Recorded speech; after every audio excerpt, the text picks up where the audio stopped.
Hola amigos parantos kumaha mangos, balik lagi sama Mimin di Gayakin Movie yang kali ini akan membawakan alur sebuah movie berjudul Koko Buto Den Crows. Film ini menceritakan tentang sekolah suzuran yang kedatangan anak baru dengan kekuatan besar dan langsung menjadi pemimpin di sekolah para gagak tersebut. Buat kalian yang angkatan lama pasti tahu tentang Suzuran dan Crows, karena Crows sendiri pernah dibuat live actionnya dengan judul Crow Zero, yang menceritakan tentang anak baru bernama Genji yang ingin menjadi anak terkuat dan pemimpin dari sekolah tersebut. Nah, film kali ini akan bersetting waktu setelah Genji lulus dari Suzuran guys. Namun karakter-karakter seperti Rindaman, Bando Hideto, Hiromi and the Gang masih akan muncul di anime ini.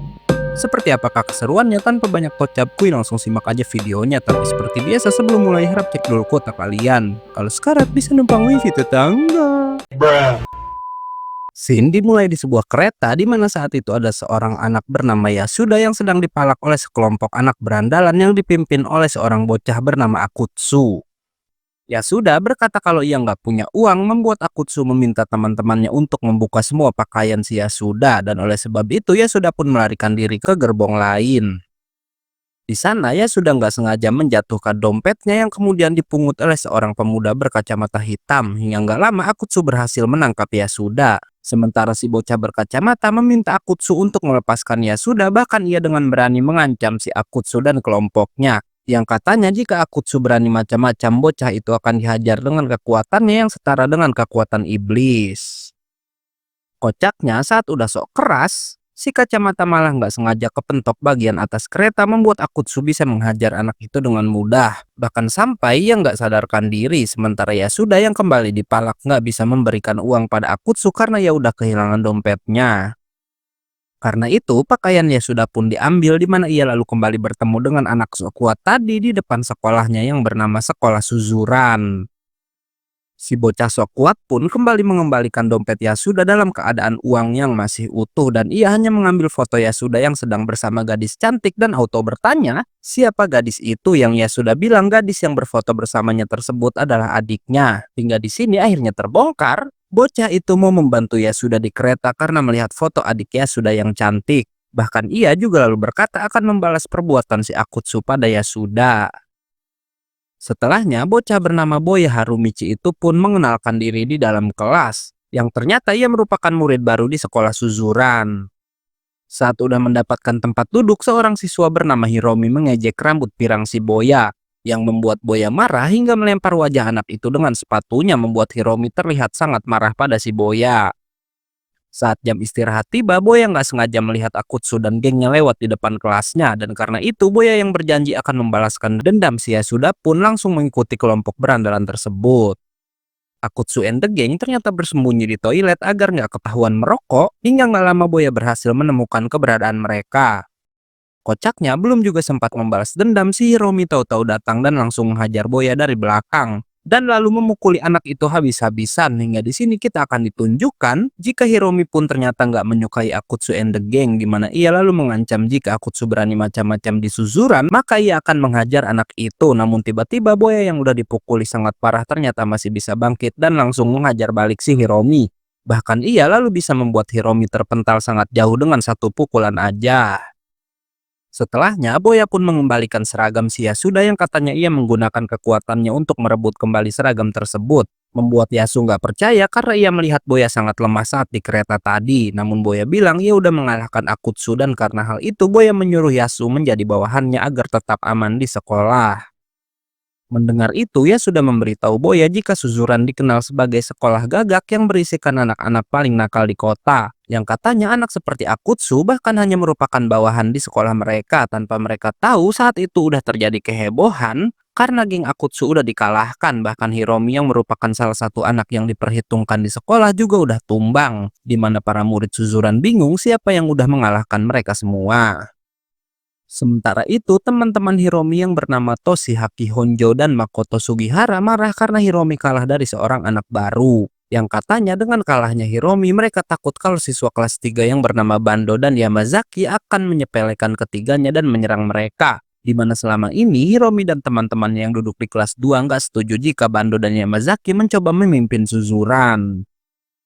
Sementara itu, Boya dan Yasu yang sedang berada di lorong sekolah nggak sengaja berpapasan dengan 3 murid berandalan lain yang meminta keduanya menyingkir karena menghalangi jalan. Namun Boya yang berani nggak mau menuruti anak-anak itu, membuat keributan hampir terjadi. Beruntung seorang guru lalu datang membuat ketiga berandalan itu pergi. Yasu lalu memberitahu jika salah satu anak tadi bernama Senda yang merupakan tangan kanan dari si Bando. Yasu juga menjelaskan jika Bando adalah murid terkuat saat ini dan mempunyai banyak bawahan termasuk geng si Akutsu, dan selama ini hanya Hiromi dan teman-temannya lah yang berani menantang Bando dan berusaha mencegah anak kelas 3 itu memimpin seluruh suzuran. Mendengar itu, Boya memuji Hiromi yang katanya ternyata anak itu bernyali besar, membuat Yasu yang nggak tahu kalau Hiromi udah dikalahkan Boya mengejek si Pirang dengan bilang kalau Boya nggak mungkin bisa mengalahkan si Hiromi yang cukup kuat. Saat pulang sekolah, Boya menunggu Yasu keluar karena ia ingin Yasu mengenalkannya pada sang adik yang cantik. Namun tiba-tiba ia didatangi oleh Makoto, salah satu teman dari Hiromi. Makoto dan Honjo aka Pon ternyata nggak terima dengan kekalahan dari Hiromi, dan karena itu Makoto berniat menantang si Boya berduel 1 lawan 1, di mana saat itu Akutsu dan gengnya diam-diam menyaksikan pertarungan tersebut. Sementara si Hiromi sendiri ternyata nggak tahu kalau teman-temannya saat itu sedang menantang Boya. Makoto ternyata cukup kuat dan berhasil menghajar Boya. Yang konyolnya foto adik si Yasu lalu nggak sengaja terjatuh, membuat Boya lebih fokus pada foto tersebut daripada melawan si Makoto, membuatnya terkena serangan bertubi-tubi dari lawannya tersebut. Boya lalu terhempas, namun dengan itu ia akhirnya berhasil mengambil kembali foto adik Yasu yang terjatuh, dan karena itu juga Boya lalu berkata jika ia akan membalas perbuatan si Makoto. Sementara itu, Hiromi yang diberitahu oleh 2 murid kalau teman-temannya sedang menantang si anak baru auto terlihat panik, hingga setelahnya Boya pun berhasil mengalahkan Makoto dengan sekali serangan aja, berbarengan dengan Hiromi yang akhirnya datang ke tempat itu juga. Sedangkan Akutsu yang menyaksikan hal tersebut berkata pada teman-temannya jika sebentar lagi suzuran akan berubah dengan kedatangan Boya Harumichi. Keesokan harinya, Bando kembali ke sekolah setelah sekian lama diskor, di mana Hiromi langsung menyerang lalu pukulannya bisa ditahan oleh si Senda. Dengan sombong, Bando lalu meminta Hiromi berlutut di hadapannya, yang tentu dengan berani ditolak oleh si Hiromi. Setelahnya, Hiromi dan kawan-kawan pun mengajak Yasuda berbincang di atap sekolah, di mana Hiromi bilang jika selama ini hanya mereka bertiga aja yang berani memerangi geng si Bando agar anak itu nggak menguasai suzuran sepenuhnya. Di mana ia mengatakan itu pada Yasuda karena Hiromi bermaksud meminta bantuan pada Boya, membuat Yasuda bingung kenapa ketiga anak itu membutuhkan kekuatan si Boya. Hingga Hiromi lalu bilang kalau Boya itu kuat, bahkan bisa mengalahkannya dan juga Makoto hanya dengan 1 kali pukulan aja.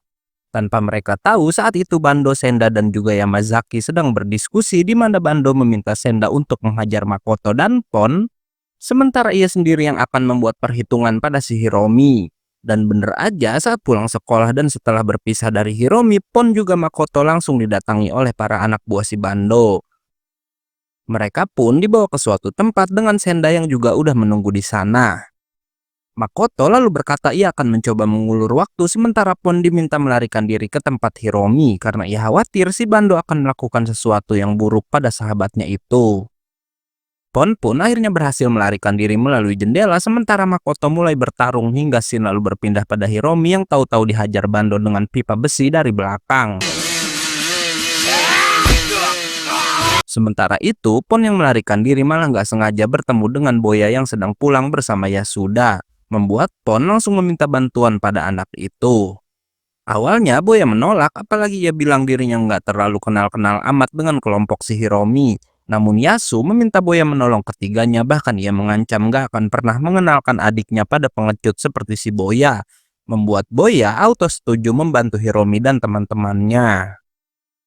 Balik lagi pada Hiromi yang udah terluka cukup parah oleh si Bando, namun ia tetap berani mengejek lawannya itu karena udah berbuat curang dengan menyerang dari belakang juga menggunakan senjata. Di sisi lain, Pon dan Boya udah sampai di tempat Makoto hingga Senda muncul dan menunjukkan tubuh Makoto yang udah nggak sadarkan diri. Melihat itu, Boya meminta Pon membawa Makoto ke rumah sakit, sementara ia yang akan menghadapi si Senda hingga Senda kabur keluar menemui pasukannya yang udah menunggu di sana. Hebatnya, Boya nggak gentar, walau yang aneh ia lalu melompat ke atas bangunan saat pasukan Senda menyerang. Namun itu ternyata adalah strategi dari si Boya, Karena saat anak buah Senda berusaha mengejarnya, Boya kembali turun dan langsung menghempaskan si Senda dengan satu kali pukulan aja, membuat semua anak buah Senda ketakutan dan melarikan diri dari tempat itu. Keesokan harinya, Yasu mengajak Boya menjenguk Hiromi dan Makoto yang dirawat di sebuah rumah sakit di mana Hiromi terluka paling parah karena serangan si Bando di kepalanya. Setelah pulang dari rumah sakit, ya sudah meminta Boya agar mereka bersembunyi lebih dulu sampai keadaan tenang, karena itu juga yang diminta oleh si Pon. Namun Boya bilang Pon sendiri pasti nggak akan melarikan diri dan akan membalas dendam untuk teman-temannya, dan karena itu Boya bilang ialah yang akan menyelesaikan semua masalah ini. Ya sudah sangat senang mendengar itu dan berencana memberitahu Pon, bahkan saking senangnya saat di jembatan ia bilang pandangannya udah berubah tentang si Boya, namun tiba-tiba Yamazaki datang dan memukul si Yasuda dengan pipa besi dari belakang. Boya langsung menggendong Yasuda walau ia langsung dikelilingi anak buah si Bando yang ternyata Bando sendiri juga udah berada di tempat itu. Pertarungan pun terjadi, yang hebatnya Boya bisa menjatuhkan beberapa anak buah Bando walau sambil menggendong si Yasuda. Yamazaki menyerang menggunakan pipa besinya, namun Boya menghalau serangan itu dengan kepalanya. Sambil berkata ia akan membalas dendam pada si Yamazaki karena udah melukai Yasu. Hingga akhirnya Boya bisa melarikan diri, membuat si Bando jadi sangat marah. Keesokan harinya Yamazaki diajak bertemu oleh Senda, di mana Senda memperingatkan Yamazaki agar gak terlibat dengan si Boya karena anak itu punya kekuatan yang luar biasa. Yamazaki yang udah terlanjur membuat masalah dengan Boya pun kepikiran dengan kata-kata Senda, hingga tiba-tiba Boya muncul dan menemuinya di tengah perjalanan. Yamazaki yang ketakutan pun auto melarikan diri dan berpisah dari kelompoknya. Namun Boya tahu-tahu menumpang pada sebuah mobil dan langsung menghajar si Yamazaki sampai nggak sadarkan diri. Setelahnya, anak buah Yamazaki melapor pada Bando jika mereka udah dikalahkan Boya, di mana Boya juga mengirim pesan yang katanya anak itu menunggu si Bando di tepi sungai. Malam harinya, Boya dan kelompok Hiromi menunggu Bando di tepi sungai hingga tiba-tiba anak licik itu datang dan langsung melukai sedikit wajah Boya dengan pisaunya dari arah belakang. Pon ternyata udah menyiapkan pisau juga dan siap berduel, namun Boya meminta si Pon minggir hingga pertarungan pun gak bisa dihindari lagi. Hebatnya, Boya bisa menjatuhkan pisau milik Bando yang ternyata si Bando ini cukup lemah tanpa memakai cara licik dan senjata. Bahkan gak lama, Bando bisa dijatuhkan dengan sangat mudah. Setelah itu, Boya pun menasehati si Bando dan kemudian pergi bersama teman-temannya. Sementara Bando yang mendengar kata-kata Boya berkata ternyata kalah itu menyenangkan juga. Keesokan harinya, Boya jadi pembicaraan anak-anak Suzuran karena berhasil mengalahkan Bando, kandidat terkuat sebagai pemimpin sekolah. Hingga mereka lalu dikejutkan oleh kedatangan seseorang yang katanya merupakan manusia terkuat di Suzuran, di mana anak itu dijuluki dengan nama Rindaman. Di sisi lain, Yasu juga sedang menceritakan tentang Rindaman pada Boya, yang Yasu bilang bahkan menurut rumor Rindaman ini udah menghabisi ayahnya sendiri, dan karena itu ia memperingatkan Boya agar nggak menantang si Rindaman. Berpindah pada Pon yang memberitahu Mako dan Hiromi karena katanya sekolah mereka sedang ramai oleh perdebatan siapa yang lebih kuat antara Boya atau Rindaman. Bahkan para murid sampai memasang taruhan untuk keduanya hingga tiba-tiba Rindaman datang ke tempat itu. Rindaman datang hanya untuk bertanya siapa yang udah mengalahkan Bando, dan saat Hiromi memberitahu Boya lah yang udah mengalahkannya, si Rindaman pergi begitu aja bahkan meninggalkan sekolah tanpa mengikuti pelajaran. Kebetulan sekali Rindaman malah nggak sengaja bertemu Boya yang saat itu ada di depan sekolah, dan dengan melihat penampilannya aja Boya bisa menebak kalau anak berbadan besar itu adalah si Rindaman. Konyolnya, bukan menuruti kata-kata Yasuda, Boya malah mengejek Rindaman yang katanya kekuatan Rindaman itu hanyalah sebatas rumor. Bahkan gosip mengenai Rindaman yang udah menghabisi ayahnya adalah berita bohong untuk menakut-nakuti lawan aja, membuat Rindaman marah dan langsung menghajar Boya sampai terhempas hanya dengan satu pukulan.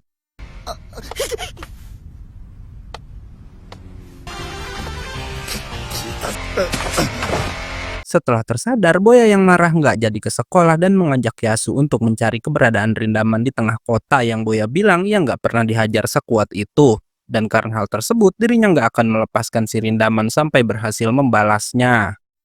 Siang harinya, Yasu memberitahu Hiromi dan teman-temannya kalau Boya sedang mencari-cari Rindaman untuk membalas dendam, dan mendengar itu Hiromi berkata jika hal tersebut emang gak bisa dielakkan lagi karena dua orang kuat itu kini satu sekolah dan mau gak mau suatu saat keduanya pasti akan bertemu. Yasu juga memberitahu Boya dihajar Rindaman karena mengejek si Rindaman dengan sebutan pembunuh, membuat Hiromi juga penasaran tentang rumor tersebut dan mengajak Yasu menemui seseorang sepulang sekolah untuk mencari info soal si Rindaman. Hiromi mengajak Yasu ke proyek bangunan untuk menemui alumni Suzuran yang bernama Katsuragi. Di mana nggak pakai basa-basi, Hiromi langsung menanyakan tentang Rindaman yang ternyata punya nama asli Megumi Hayashida. Beralih ke Boya yang kesal sendiri karena nggak bisa menemukan si Rindaman dimanapun, hingga ia tiba-tiba berlari menaiki jembatan karena melihat seseorang, dan bener aja karena akhirnya ia pun berhasil menemukan si Rindaman di tempat itu. Balik lagi ke Hiromi yang berkata ia bertanya pada Katsuragi karena selama ini hanya si Katsuragi lah yang berteman dan didengar oleh Rindaman. Kembali pada Boya yang mengajak Rindaman ke bawah jembatan karena ia bermaksud menantang si Rindaman berduel di tempat itu. Boya menyerang lebih dulu dan berhasil membalas perbuatan si Rindaman sebelumnya dengan menghempaskannya, walau Rindaman yang kuat masih bisa bangkit terkena pukulan telak tersebut. Shin berpindah lagi pada Katsuragi yang membenarkan jika ayah angkat si Rindaman dan saudara laki-lakinya emang udah meninggal, namun ia bilang bukan Rindaman yang menghabisinya. Katsuragi juga memberitahu jika yang meninggal itu adalah ayah angkatnya, sementara ayah kandung Rindaman udah lebih dulu meninggal saat si Rindaman masih kecil. Di mana setelah ayah kandungnya meninggal, ibu Rindaman menikah lagi dengan seorang pria yang udah memiliki seorang anak laki-laki, yang akhirnya jadi ayah dan saudara angkat si Rindaman. Apesnya, ibu Rindaman juga lalu meninggal dalam sebuah kecelakaan, namun walau begitu ayah angkat Rindaman yang baik tetap mengurusi Rindaman, bahkan memperlakukannya seperti anak kandung sendiri. Sialnya karena hal itu adik tiri Rindaman jadi cemburu hingga suatu hari ia bertengkar dengan ayahnya sampai tega melukainya dengan pisau. Hingga saat Rindaman pulang, Rindaman mencoba merebut pisau itu dan gak sengaja mengenai dada adik laki-lakinya sampai meninggal. Sementara ayahnya meninggal 2 hari kemudian di rumah sakit. Di mana kejadian itu selalu membayangi Rindaman sampai sekarang dan membuatnya menjadi penyendiri. Padahal menurut Tatsuragi semua itu gak disengaja dan bukan kesalahan dari si Rindaman. Balik lagi ke Boya yang sedang jual beli serangan dengan Rindaman, bahkan gak lama Boya terlihat bisa mengungguli pria besar itu. Hebatnya Rindaman masih aja bisa membalas, bahkan kemudian ia jadi mulai serius dengan melepaskan jaketnya, membuat Boya jadi lebih serius juga. Boya langsung menerjang tubuh Rindaman dan memukulinya, walau Rindaman bisa membalikan keadaan dan bergantian menghajari si Boya. Di pukulan selanjutnya, Rindaman berhasil membuat Boya terlihat nggak bergerak dan karena itu ia pun bersiap pergi dari sana. Namun hebatnya Boya tahu-tahu menendang si Rindaman sampai kembali terhempas. Di serangan terakhir, keduanya sama-sama melayangkan pukulan ke arah wajah, di mana pukulan itu akhirnya membuat keduanya pingsan secara bersamaan. Boya tersadar pada sore harinya setelah ditolong oleh 3 orang tua yang kebetulan ada di sana, yang katanya mereka menemukan Boya terapung di sungai dan menariknya ke daratan. Sementara Boya yang baru sadar mengira jika ia udah kalah karena nggak tahu kalau Rindaman juga pingsan, membuat pertarungannya imbang. Dan karena itu lucunya Rindaman juga mengira jika dirinya lah yang udah kalah dari si Boya. Setelahnya Rindaman pun menemui Katsuragi dan bercerita jika ia udah kalah dari Boya, membuat Katsuragi tersenyum karena baru kali ini Rindaman sangat antusias membicarakan orang lain. Sementara di sisi lainnya sudah memberitahu Hiromi jika ia baru aja menjenguk Boya yang sedang babak belur. Di mana Boya mengaku jika ia juga udah kalah dari Rindaman. Nggak lama Pon dan Makoto datang dan memberitahu Yasuda yang katanya ada seseorang yang mau menemui si Yasu. Hingga yang mengejutkan, orang yang dimaksud Pon dan Makoto nggak lain adalah si Akutsu. Yasuda udah ketakutan melihat Akutsu, namun anehnya Akutsu lalu bersujud, di mana ternyata ia datang agar diizinkan masuk dalam grup Boya yang ia sebut Harumiki Family. Yang kocaknya Akutsu bilang nggak apa-apa jika ia diperlakukan sebagai bawahan terendah asal diterima jadi bagian kelompok si Boya. Pon memberitahu jika sebelumnya Akutsu datang memohon kepadanya, namun Pon bilang Akutsu harus mendapat izin dari Yasuda, anak buah nomor 1 dari si Boya. Akutsu lalu berkata ia punya 24 pengikut yang juga bersedia bergabung dengan Boya, di mana Akutsu bilang Dengan itu mereka akan bisa menyatukan suzuran. Hiromi berkata jika tujuan itu sangat baik karena dengan bersatunya anak-anak suzuran maka nggak akan ada lagi keributan antara para murid. Apalagi katanya jika suzuran bersatu di bawah kepemimpinan Boya, maka ya sudah bisa menjadi orang nomor 2 di sekolah mereka. Mendengar itu ya sudah jadi bersemangat karena dalam pikirannya ia udah membayangkan jadi salah satu pemimpin besar di suzuran. Malam harinya, Boy yang nggak sengaja bertemu Katsuragi yang sedang kesulitan membeli barang di sebuah mesin otomatis. Dan melihat itu, si Boya pun auto membantunya. Hingga kemudian Rindaman juga datang ke tempat itu. Keadaan sempat memanas karena keduanya masih salah paham di mana masing-masing dari mereka merasa udah kalah dalam pertarungan. Beruntung nggak terjadi keributan di tempat tersebut.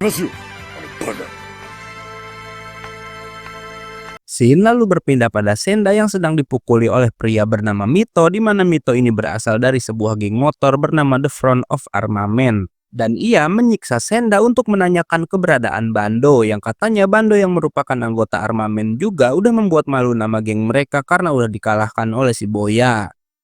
Pemimpin Armament lalu datang dan menanyakan siapakah anak yang udah mengalahkan Bando. Dan setelah Senda memberitahunya, ia memerintahkan wakilnya yang bernama Ryushin untuk menyiksa Senda. Sementara Mito diminta untuk memberi pelajaran Boya dan juga Bando. Keesokan harinya, Yamazaki mengabari Bando tentang keadaan Senda yang terluka parah karena dihajar oleh Armament. Di mana ia lalu mengajak Bando bertemu di suatu tempat tanpa Bando tahu ia ternyata udah dijebak oleh si Yamazaki yang terpaksa bekerja sama dengan Mito karena udah diancam. Beralih pada Yasuda yang menemui Boya untuk membahas jika mereka akan membentuk kelompok Harumichi Family, di mana saat itu Yasuda membawa Akutsu dan semua anak buahnya yang berjumlah 31 orang. Namun gak diduga Boya menolak hal itu karena katanya ia nggak suka pada anak-anak yang membuat geng atau semacamnya. Bahkan ia bilang jika hal itu sangat menjijikan. Setelahnya, Boya pergi ke atap sekolah di mana Hiromi meminta Boya datang untuk memberitahu kabar Senda yang udah dibuat luka parah oleh The Front of Armament. Yang katanya mungkin aja Boya dan Bando juga akan diincar oleh geng motor tersebut. Boya yang nggak tahu tentang Armament bertanya geng seperti apa mereka yang Hiromi bilang, dulu ada alumni Suzuran dan mantan anak terkuat di sekolah yang bernama Kenji. Namun kini anak itu udah tewas dalam sebuah kecelakaan motor. Hiromi bilang walau terlihat seperti kecelakaan, namun rumor yang beredar Genji udah dihabisi oleh Armament. Yang katanya Armament adalah geng berbahaya dan sangat kejam, bahkan mereka pernah disewa oleh Yakuza untuk menjalankan sebuah misi. Dan selain itu, saking kejamnya mereka nggak pandang bulu mengincar si Bando. Padahal Bando ini merupakan salah satu ketua divisi Armament sendiri, dan karena itu juga lah Hiromi berkata Boya harus memikirkan kembali membentuk Harumichi Family untuk melawan mereka. Di sisi lain, Yamazaki pergi ke sebuah tempat di mana ternyata Bando udah menunggunya di sana. Bando yang gak curiga pada Yamazaki lalu berkata jika mereka akan membalas perbuatan Armament pada Senda. Bahkan ia bilang setelahnya Yamazaki dan Senda akan membentuk kelompok baru walau berbeda seperti sebelumnya. Kelompok yang akan ia bentuk hanya beranggotakan teman-teman dekat mereka aja. Sialnya, Mito lalu datang ke tempat itu bersama para anggota Armament yang lain membuat Bando yang sadar kalau Yamazaki udah mengkhianatinya sangat marah pada sahabatnya tersebut. Balik lagi ke Hiromi dan kawan-kawan yang berkata mungkin sebentar lagi perang besar akan terjadi antara mereka melawan Armament. Membuat Akutsu dan Yasuda ketakutan, yang Akutsu bilang dalam hati mungkin lebih baik ia bergabung dengan Harumichi Family setelah perang aja. Sedangkan Yasuda takut dirinya akan diincar Armament sebagai orang nomor 2 di Harumichi Family. Balik lagi ke Bando yang udah terkapar karena dipukuli oleh anggota Armament yang cukup banyak. Hebatnya, nggak lama Bando bisa kembali bangkit membuat semua anggota Armament terkejut dan terlihat ketakutan. Namun sial, seorang petinggi Armament lalu datang dan menabrak si Bando dari belakang dengan motornya. Sialnya, Mito lalu berkata jika sekarang Yamazaki udah nggak berguna lagi untuk mereka dan karena itu ia pun memerintahkan anak buahnya untuk memukuli si Yamazaki. Kembali pada Boya yang bilang ia nggak takut pada Armament dan akan melawan mereka sendirian jika geng itu menyerang, di mana ia yang nggak setuju membentuk Harumichi Family lalu pergi dari sana. Namun mendengar hal tersebut, Hiromi tahu jika Boya berkata seperti itu hanya karena nggak mau teman-temannya terlibat. Sementara di sisi lain, Mito berkata jika selanjutnya giliran Boya Harumichi dan film pun tamat. Oke, karena filmnya udah habis, gue undur-undur dan gak yakin movie pamit.